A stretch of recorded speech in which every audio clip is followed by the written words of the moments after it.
തെരുവ് നായ്ക്കളുടെ ശല്യം വർദ്ധിച്ചു വരുന്ന സാഹചര്യത്തിൽ പ്രശ്നം പരിഹരിക്കാനും തെരുവ് നായ്ക്കളെ ഇല്ലായ്മ ചെയ്യാനും നടപടി വേണമെന്ന് മനുഷ്യാവകാശ ഫോറം ആവശ്യപ്പെട്ടു.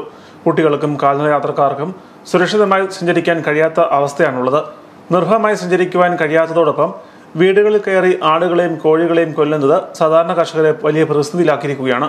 പ്രശ്നപരിഹാരം ആവശ്യപ്പെട്ട് പ്രധാനമന്ത്രി, മുഖ്യമന്ത്രി എന്നിവർക്കും സുപ്രീം കോടതിക്കും ഹൈക്കോടതിക്കും ഭീമഹർജി നൽകും. ഇതിനായി വിവിധ കേന്ദ്രങ്ങളിൽ മനുഷ്യാവകാശ ഫോറം പ്രവർത്തകർ ഒപ്പുശേഖരണം നടത്തി. കുട്ടികൾക്ക് സ്കൂളിൽ പോകാൻ കഴിയാത്തൊരവസ്ഥ കോട്ടയം ജില്ലയിൽ, നമ്മുടെ ഈ കോട്ടയം ജില്ലയിൽ 15,000 തെരുവ് നായ്ക്കളുണ്ടെന്ന സർക്കാരിൻ്റെ കണക്കാണ്. അല്ല, നമ്മുടെ കണക്കല്ല, സർക്കാരിൻ്റെ കണക്കാണ്.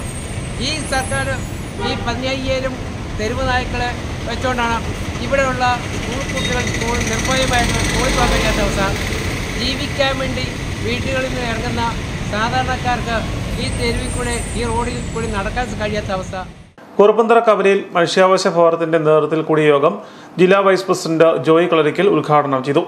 Salami Babu, Shaji, Rijo Aji, P K Joy, K V Joy എന്നിവർ നേതൃത്വം നൽകി.